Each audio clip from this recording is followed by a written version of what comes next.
और अब आपको देश का कोरोना अपडेट बताते हैं। 2,38,000 नए केस सामने आए हैं। दूसरे दिन लगातार नए केस में गिरावट है। 24 घंटे में 1.57 लाख मरीज रिकवर हुए हैं। ओमिक्रॉन के अब तक 8,891 मामले सामने आ चुके हैं। तो देश में यहां पर कोरोना के लगातार मामले सामने आ रहे हैं, लेकिन 24 घंटे की अगर बात करें तो रिकवर हुए 1.57 लाख। 8,891 मामले ओमिक्रॉन के अब तक सामने आ चुके हैं।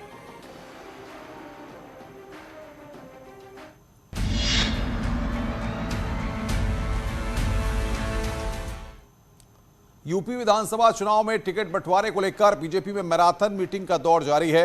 सीएम योगी फिलहाल दिल्ली में हैं और पार्टी नेताओं के साथ आज भी मीटिंग जारी रहेगी। इस मीटिंग में यूपी में टिकट को लेकर मंथन होगा। इससे पहले कल देर रात तक करीब 5 घंटे तक बीजेपी कोर ग्रुप की बैठक चली है। सूत्रों के अनुसार इस बैठक में बचे हुए चरणों के उम्मीदवारों के नामों के साथ साथ सहयोगी दलों को दी जाने वाली सीटों पर भी चर्चा हुई है। राष्ट्रीय अध्यक्ष जेपी नड्डा की अध्यक्षता में यह बैठक हुई है, जिसमें गृह मंत्री अमित शाह, उत्तर प्रदेश के चुनाव प्रभारी धर्मेंद्र प्रधान, सह प्रभारी अनुराग ठाकुर, सीएम योगी, दोनों डिप्टी सीएम केशव प्रसाद मौर्य और दिनेश शर्मा, प्रदेश अध्यक्ष स्वतंत्र देव सिंह के अलावा कोर ग्रुप के सभी दूसरे नेता शामिल हुए हैं। सूत्रों के अनुसार इस बैठक में प्रदेश में चल रहे वर्चुअल कार्यक्रमों को लेकर भी चर्चा हुई है और इन कार्यक्रमों को और तेज करने का निर्णय लिया गया है। बीजेपी कोर ग्रुप की बैठक खत्म होने के बाद अमित शाह ने कुछ नेताओं के साथ अलग से भी मीटिंग की है। इस बैठक में धर्मेंद्र प्रधान, अनुराग ठाकुर, केशव मौर्य, स्वतंत्र देव सिंह शरीक हुए।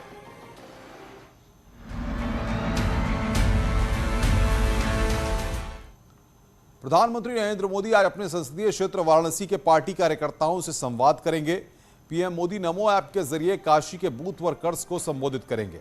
यूपी विधानसभा चुनाव के ऐलान के बाद पीएम मोदी का यह पहला वर्चुअल संबोधन है।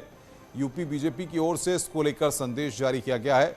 इसके साथ ही पीएम के आधिकारिक नमो ऐप डाउनलोड करने और उनसे जुड़ने की अपील की गई है।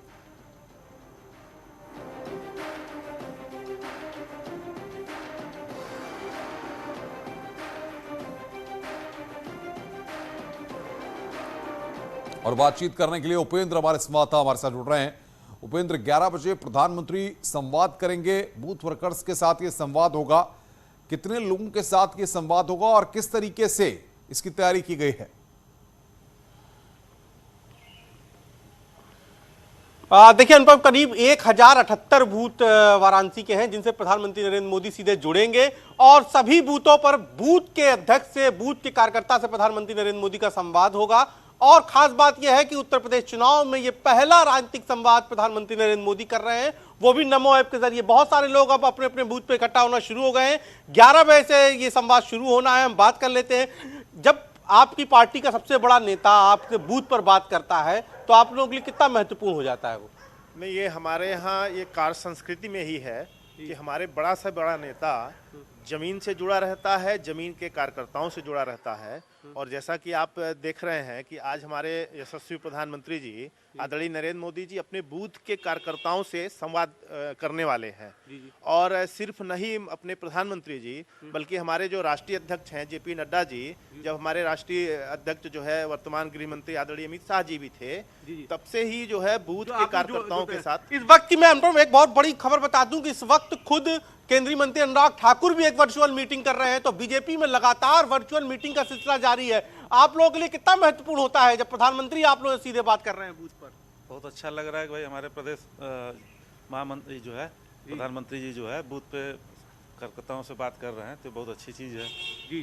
डायरेक्ट जोड़ रहे हैं अपने। मैं आपको दिखाऊं, ये तस्वीरें दिखाऊं कि लगातार जो है लोगों का आने जाने का सिलसिला शुरू है अपने अपने बूथों पर और हर किसी की कोशिश है कि प्रधानमंत्री नरेंद्र मोदी के साथ उनका सीधा संवाद हो। तो हम कुछ और भी लोगों से बात करते हैं जो अब यहाँ पर पहुंच रहे हैं, जो लगातार बूथ की मीटिंग में शामिल हो रहे हैं। आप भी भाजपा कार्यकर्ता हैं और जब प्रधानमंत्री नरेंद्र मोदी खुद बूथ पर जुड़ रहे हैं तो कितना महत्वपूर्ण हो जाता है? बिल्कुल बिल्कुल उपेंद्र, जाहिर तौर पर बहुत सारे लोग आज प्रधानमंत्री के साथ इस संवाद में जुड़ेंगे। तब हम आपके पास आएंगे और तमाम पूरा अपडेट आपसे लेंगे।